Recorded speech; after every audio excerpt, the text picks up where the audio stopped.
our UNESCO chair, we try to go deeper in the meaning of human rights and human responsibilities.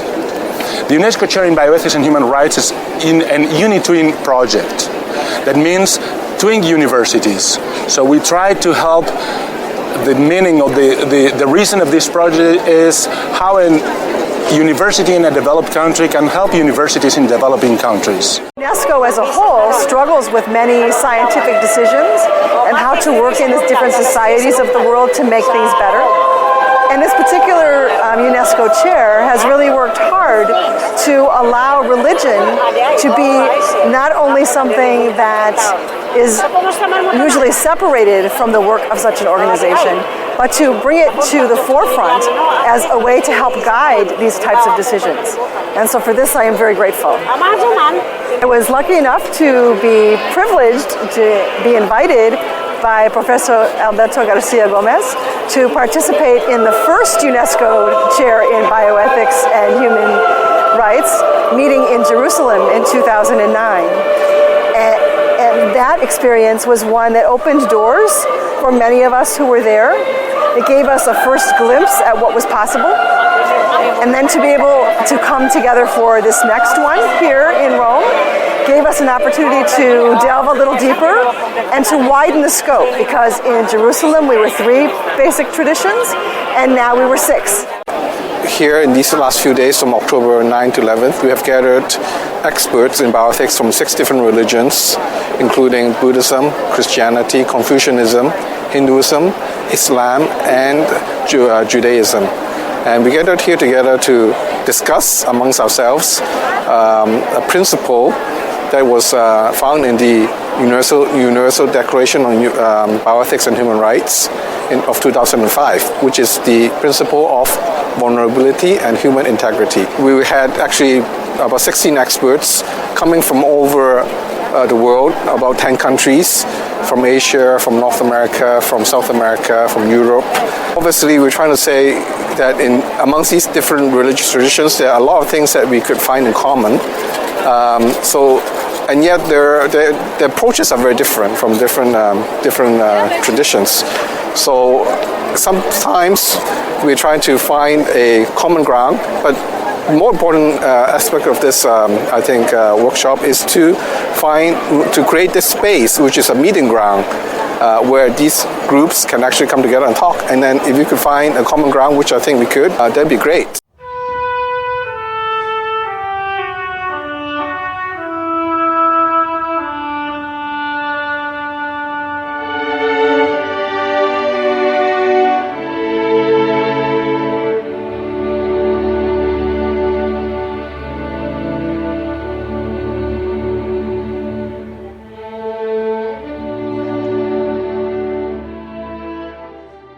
So we can tell that people approach issues from very different perspectives.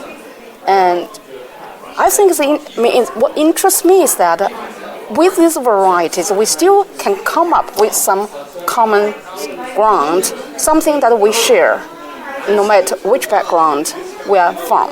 The differences tend to efface, and actually compassion, empathy, and care by society is the common denominator of all religions in what they preach towards vulnerable groups. So all in all, the social interaction among people coming from all over the world, convening here in Rome, and the material that was discussed was enlightening, and I'm very glad that I attended this symposium.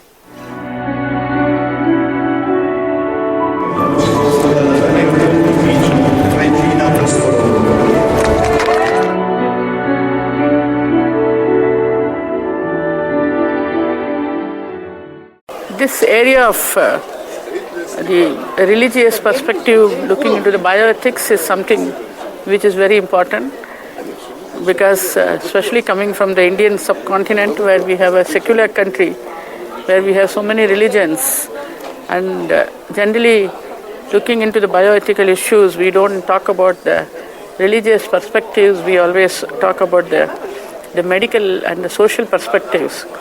So it's become very important to understand what does each religion think of it. We have some very crude agreement. We can have some good agreement, but in details, it would be very difficult to have agreement, say, to agree on a set of moral rules or moral principles, because for the Confucians, our responsibilities are always context dependent.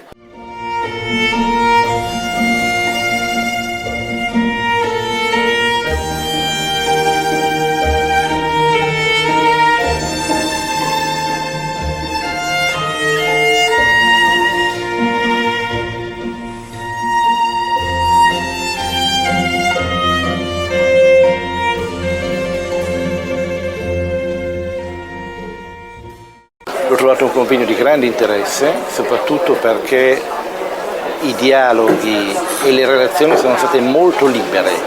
Generalmente gli incontri interreligiosi sono sempre un po' condizionati da timori, da paure, da falsi buonismi e via dicendo. In questo caso abbiamo trovato veramente, come dire, pane per i nostri denti per imparare le differenze e le similitudini. It was interesting to see how many people in different religions, they share a certain basic commitment to the notion. At the same time, in practice, elaboration can be very different. So there is some part, I would say, that is shared, common, and then in the application you see the difference. The UNESCO chair and the United Nations discourse of human rights and the dignity of the person can serve as a very fruitful and productive meeting point for various religions. We will try to promote through our UNESCO chair this Universal Declaration in Bioethics and Human Rights.